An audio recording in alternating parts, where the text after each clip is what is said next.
दोस्तों मेंडल के बारे में बात कर लिए थे। मेंडल के बाद अपन बात करते हैं मटर के पादप से रिलेटेड। मेंडल ने मटर के पादप पर जो प्रयोग किए, उन प्रयोगों में उन्होंने मटर के कौन कौन से लक्षणों का चयन किया, उसी के बारे में, और कंपटीशन एग्ज़ाम से इसमें सवाल कैसे आते हैं उस पर अपन बात करते हैं। मटर के पादप में जो अध्ययन किए गए लक्षण है दोस्तों, ओनली कैरेक्टर, लक्षण दोस्तों, लक्षण। तो केवल लक्षण बात करें तो मेंडल ने मटर में 7 लक्षण पर अध्ययन किया था। पादप की लंबाई, पुष्प की स्थिति, फली की आकृति, फली का रंग, बीज की आकृति, बीज का रंग और पुष्प का रंग, प्लांट की height, position of flower, pod shape, pod colour, seed shape, seed colour और फ्लावर कलर। ये 7 लक्षण थे। अब दोस्तों लक्षण, केवल कैरेक्टर या लक्षण के बारे में बात करेंगे तो 7, ओनली 7। लेकिन हर एक लक्षण के 2 विपर्यासी लक्षण होते हैं, कॉन्ट्रास्टिंग ट्रेड्स होते हैं। विपरीत लक्षण या विपर्यासी लक्षण जो होते हैं, अब एक के 2 विपर्यासी लक्षण हैं तो 7 के कितने हो गए? 14 विपर्यासी लक्षण हो गए। अगर क्वेश्चन में विपर्यासी लक्षण, कॉन्ट्रास्टिंग ट्रेड्स के बारे में बात की जाए तो 7 नहीं दोस्तों, 7 जोड़ी, और इसका मतलब 14। फर्स्ट ग्रेड के एग्ज़ाम में ये क्वेश्चन आया था। बहुत सारे लोग कंफ्यूज ही रहे कि यार 7 लिखें या 7 जोड़ी लिखें। तो आपको ये ध्यान रखना है, ओनली लक्षण कैरेक्टर है तो फिर कितने लिखने हैं? 7, और विपर्यासी लक्षण कॉन्ट्रास्टिंग ट्रेड्स है तो फिर 7 जोड़ी 14। अगली बात दोस्तों, गार्डन पी उद्यान मटर पर, पाइजम सेटाइवम पर मेंडल ने क्या किए थे? अपने एक्सपेरिमेंट किए थे। उस मटर में नंबर ऑफ क्रोमोसोम, गुणसूत्रों की संख्या कितनी थी? 7 जोड़ी, मतलब 14 क्रोमोसोम। लक्षण भी 7 जोड़ी या कॉन्ट्रास्टिंग ट्रेट भी 7 जोड़ी, लक्षण पूछे तो 7 और क्रोमोसोम गुणसूत्रों की संख्या 7 जोड़ी। 7 जोड़ी का मतलब 14। अब इस चार्ट को, इस टेबल को आप बड़े ध्यान से देखें। पहले मैंने लिखा है लक्षण। वो लक्षण इन 7 जोड़ी गुणसूत्रों में से कौन सी जोड़ी पर है? इस लक्षण का प्रभावी ट्रेट, डोमिनेंट लक्षण क्या है और रिसेसिव ट्रेट क्या है? पादप की लंबाई एक लक्षण है। इस लंबाई के लिए जिम्मेदार जीन 4थे जोड़ी क्रोमोसोम पर होता है। इसका प्रभावी लक्षण लंबा है और अप्रभावी लक्षण बौना है, ड्वार्फ है। पुष्प की स्थिति ये भी 4th नंबर पर। प्रभावी अक्षीय, अगर फूल ऐसे अक्ष पर लगे तो क्या बोला जाएगा? अक्षीय, और टॉप पर लगे तो उसको क्या बोलेंगे? अग्रस्त या टर्मिनल। देखो अक्षीय पर यहाँ पर फूल लगेगा तो अभी टहनी की वृद्धि और हो सकती है, लेकिन टॉप पर लग गया तो फिर वृद्धि रुक गई है। फली की आकृति, पोड की शेप, ये भी 4th नंबर पर। फुली इन्फ्लेट और सिकुड़ी हुई है तो कॉन्स्ट्रिक्टेड। फली का रंग 5वें नंबर वाले क्रोमोसोम पर या 5वीं जोड़ी पर ग्रीन, हरा प्रभावी और पीला क्या होगा? अप्रभावी। बीज की आकृति 7वें जोड़ी पर, बीज की आकृति में प्रभावी गोल और जुरीदार क्या होंगे? रिंकल्ड। इसके बाद बीज का रंग जो है वो फर्स्ट क्रोमोसोम या फर्स्ट पेयर पर प्रभावी पीला और रिसेसिव जो है वो क्या होगा? हरा। पुष्प का रंग जो है बैंगनी और सफ़ेद, डोमिनेंट में बैंगनी, पर्पल और रिसेसिव में वाइट। कौन से? फर्स्ट पेयर क्रोमोसोम पर। 7 जोड़ी में से केवल 1, 4, 5 और 7, 1857 की जगह 1457 याद रखें। इन चारों पर वो जीन पाए जाते हैं जिनके लक्षणों के बारे में या जिनसे संबंधित लक्षणों के बारे में मेंडल ने अध्ययन किए थे। इनमें से कोई एक हटके तो निम्न में से कौन लक्षणों से संबंधित नहीं है, तो आप ध्यान रखें कौन पर क्या है, कौन से क्रोमोसोम पर कौन से लक्षण वाला जीन है, तो ये आपको ध्यान रखना। दूसरी बात देखो, फली के रंग में हरा क्या है, प्रभावी, और वही बीज के रंग में हरा रंग क्या है, अप्रभावी। तो बीज के रंग में पीला प्रभावी है, फली के रंग में हरा प्रभावी, पुष्प के रंग में, फूल के रंग में बैंगनी प्रभावी, और सफ़ेद जो है रिसेसिव है। ये बात आपको याद रखनी है। पिछले वीडियो में अगर आपने ध्यान से देखा और मेंडल की सफलता के कारण बहुत अच्छी तरीके से पढ़े, तो मैंने वहाँ पर एक बात कही थी कि मेंडल की सफलता के पीछे मेंडल कुछ बातों में लकी भी रहा। वहाँ पर मैंने हल्का सा एक बात और बोली थी कि द्विसंकर संकरण डाई हाइब्रिड क्रॉस में जो लक्षण प्रारूप है, फिनोटाइप है, 9331 रेशियो आता है। लेकिन अगर ये सब जो लक्षण प्रारूप है 9331, ये इंडिपेंडेंट असॉर्टमेंट, स्वतंत्र अभिव्यन की वजह से आता है। ये जो वर्ड मैं बोल रहा हूँ, एक एक बात मैं आपको समझाऊंगा, अभी आप ध्यान से सुने। अब अगर इंडिपेंडेंट असॉर्टमेंट नहीं होकर लिंकेज या सहलगनता हो जाती है, तो वो जो रेशियो है 9331 वो डेविएट हो जाता है। वो जो रेशियो है वो आएगा नहीं। इसका मतलब वो क्यों नहीं आया? क्योंकि गुणसूत्र पास पास स्थित थे। अब मेंडल ने क्या किया, जब अध्ययन किया तो उन्होंने बीज की आकृति और बीज के रंग वाले लक्षण लिए। डायहाइब्रिड क्रॉस में दो लक्षणों को लेकर क्रॉस करवाया गया, तो उसने दो लक्षण लिए, लेकिन दोनों लक्षण अलग अलग क्रोमोसोम पर थे।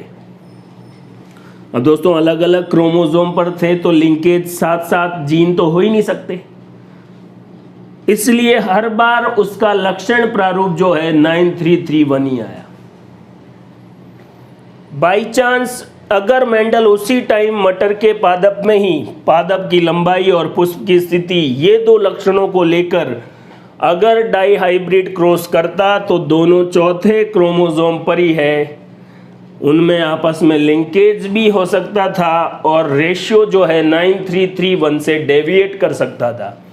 और अगर उसी टाइम डेविएट हो जाता तो मेंडल के प्रयोग या वो खुद भी हिल जाता कि यार मटर पर भी अलग अलग तरीके के एक्सपेरिमेंट जो है या रिजल्ट्स आ रहे हैं, तो प्रॉब्लम हो जाती। तो मेंडल जो लकी रहा वो ये रहा कि उसने डाइहाइब्रिड क्रॉस में जो दो लक्षण, दो कैरेक्टर लिए थे, वो अलग अलग क्रोमोसोम पर थे, जिससे लिंकेज नहीं हो पाई और डाइहाइब्रिड का रेशियो भी डेविएट नहीं हो पाया।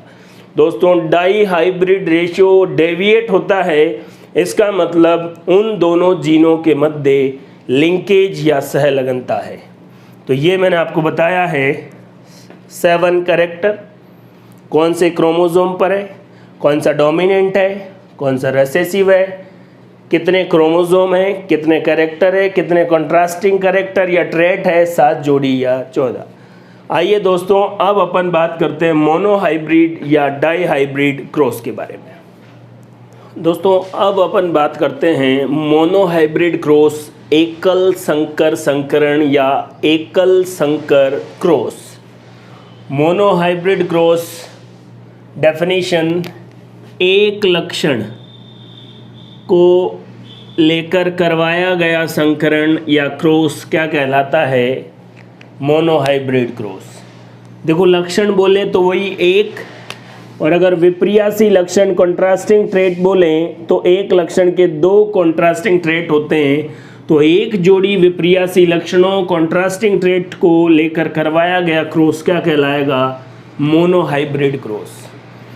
पहले डेफिनेशन ध्यान में रखना है, कई बार एक और एक जोड़ी दो हो जाती है, तो ध्यान रखना एक लक्षण, अगर लक्षण लिखना है तो एक लक्षण को लेकर करवाया गया संकरण या क्रॉस क्या कहलाएगा? Monohybrid cross. और अगर विपर्यासी लक्षण लिखने हैं तो एक जोड़ी विपर्यासी लक्षणों को लेकर करवाया गया क्रॉस क्या कहलाएगा? एकल संकर क्रॉस या मोनोहाइब्रिड क्रॉस। तो कैसे होता है वो तो अपन बात कर ही रहे हैं। सपोज दैट ये मटर का चौथे नंबर का या फोर्थ नंबर की जोड़ी जो है वो क्रोमोसोम है। आपको पता ही है पादप की लंबाई कौन से नंबर पर होती है, चौथे नंबर पर। इसके एक क्रोमोसोम पर यहाँ पर टी है टॉल के लिए, इधर सपोज करें स्मॉल है। ये दोनों हैं तो एक ही जीन के दो रूप। आपको पता हो तो जीन एक ही है, उसके दो एलील है, कैपिटल टी स्मॉल टी। मेरे कहने का मतलब है डेफिनेशन में आपको क्या याद रखना है, लक्षण लिखो तो एक और विपर्यासी लक्षण लिखो तो एक जोड़ी। जोड़ी लिखने से ये रहेगा कि एक ही लक्षण के जो है दो विपर्यासी लक्षण होते हैं, उसी के बारे में बात कर रहे हैं। इससे रिलेटेड भी कॉम्पिटिटिव एग्जाम में क्वेश्चन आते हैं। जब एक ही जीन के रूपों के बारे में बात हो रही है तो मोनोहाइब्रिड क्रॉस एक जीन की वंशागति से संबंधित है, वन जीन इनहेरिटेंस से रिलेटेड है, ये भी ऑप्शन के अकॉर्डिंग। और जब एक ही जीन के एलीलों के बीच इंटरेक्शन को स्टडी करने की कोशिश की जा रही है तो मोनोहाइब्रिड क्रॉस के बारे में दूसरी बात है, ये एलिलिक इंटरेक्शन को बताता है, युग्म विकल्पी के आपस में जो इंटरेक्शन है उसके बारे में बताता है। डेफिनेशन बताई, लक्षण विपर्यासी लक्षण से रिलेटेड, एक जीन की वंशागति से संबंधित, और एलिलिक इंटरेक्शन का मतलब है युग्म विकल्पी के बीच में जो रिएक्शन है उसको बता रहा है। अब इस बात को समझने के लिए मेंडल ने भी लिया और हम भी यहाँ देख रहे हैं, हमने एक लक्षण लिया है, एक कैरेक्टर लिया है, हाइट ऑफ प्लांट, पादप की लंबाई। पादप की लंबाई क्या है, एक लक्षण है। और दोस्तों किसी भी लक्षण का निर्धारण कौन करता है, जीन। मेंडल ने इनको कारक कहा था, जॉनसन ने इनको क्या बोला, जीन बोला। और जीन को जेनेटिक यूनिट या आनुवंशिक इकाई भी कहते हैं। अब इस लक्षण के या पादप की लंबाई के जो लक्षण हैं, इसके दो विपर्यासी लक्षण, दो कॉन्ट्रास्टिंग ट्रेट है।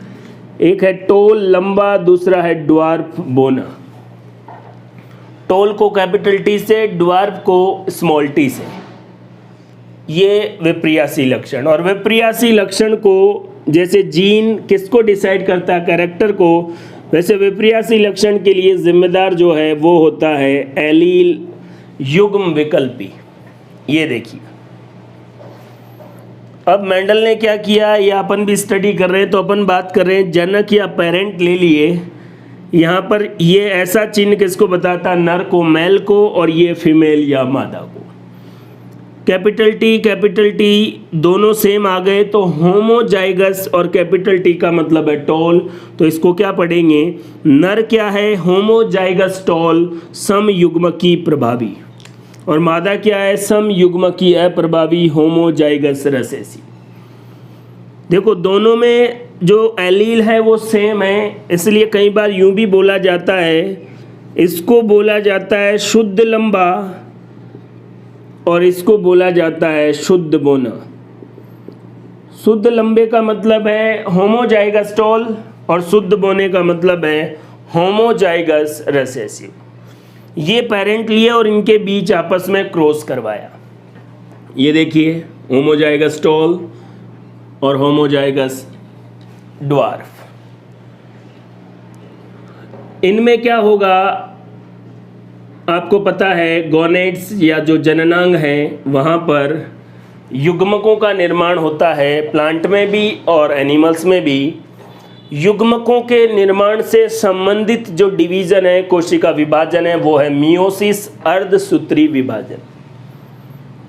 अर्धसूत्री विभाजन को अंग्रेजी में मियोसिस कहते हैं। तो अर्धसूत्री विभाजन की वजह से क्या बन गए, युग्मक या गैमीट। और एक एग्जाम में ये सवाल भी आया है, युग्मकों के निर्माण से संबंधित डिवीजन कौन सा है, अर्धसूत्री विभाजन या मियोसिस।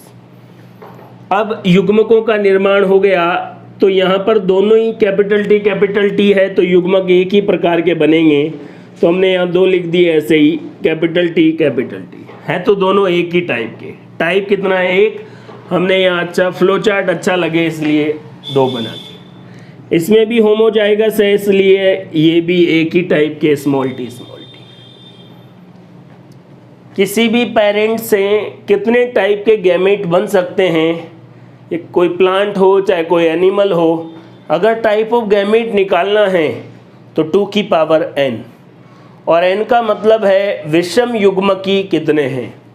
जैसे अपन एक ही लक्षण को लेके बात कर रहे हैं तो यहाँ विषम युग्मकी हेटेरोजाइगस का है, ये भी होमोजाइगस है, ये भी होमोजाइगस है, तो विषम युग्मकी n है ही नहीं तो 0, और किसी भी संख्या की पावर 0 हो जाती है तो आंसर कितना आता है 1।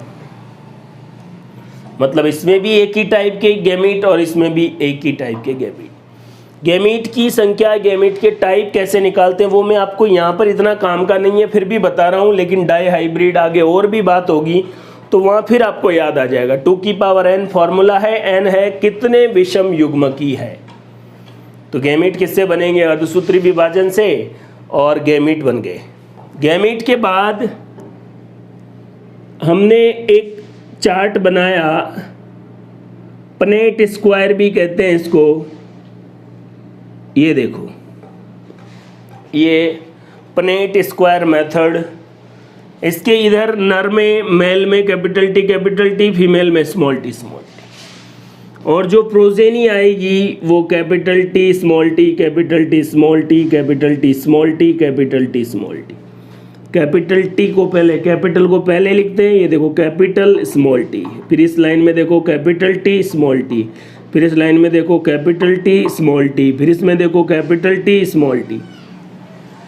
ये जो जनरेशन आई है इसको क्या कहते हैं, F1 जनरेशन। F1 PD किसे कहते हैं, कुछ टर्मिनोलॉजी भी है जेनेटिक्स में, उसको भी मैं साथ के साथ बता रहा हूँ, बाद में सबको एक साथ लिख भी लेंगे। F1 जनरेशन, F1 PD किसे कहते हैं, 2 जनकों, 2 पेरेंट के आपस में क्रॉस करवाने पर प्राप्त पीढ़ी क्या कहलाती है, F1 PD। 2 पेरेंट के या 2 प्योर जो पेरेंट है, शुद्ध लंबे और शुद्ध बोने, उनके क्रॉस से जो बनी है वो है F1 जनरेशन। F1 जनरेशन हो गया। टाइप ऑफ गैमेट निकालने की बात हो गई, गैमेट किस विभाजन से बनते हैं ये भी बात हो गई। F1 PD की क्या खास बात है, इसमें सारे के सारे प्लांट हेटेरोजाइगस या विषम युग्मकी होते हैं। F1 PD में सभी प्लांट हेटेरोजाइगस या विषम युग्मकी होते हैं। दोस्तों पिछले वीडियो में मैंने फिर जोर जोर से बोला था, विषम युग्मकी हमेशा ही डोमिनेंट या प्रभावी होते हैं। तो जब सारे के सारे विषम युग्मकी है तो विषम युग्मकी कौन से होते हैं, प्रभावी। और इन पादपों के बारे में बात करें तो ये देखिए, ये पादप विषम युग्मकी है, हेटेरोजाइगस, और प्रभावी लक्षण कौन सा है, लंबा या टोल। तो F1 जनरेशन में सभी प्लांट हेटेरोजाइगस टोल आ गए, विषम युग्मकी लंबे आ गए। ये F1 PD। अभी F2 PD के बारे में भी बात करेंगे। बोर्ड पर जो बातें आपको दिख रही है, देखो एकल संकर संकरण की डेफिनेशन में आपको एक लक्षण लिखो तो, और विप्रियासी लक्षण लिखो तो एक जोड़ी।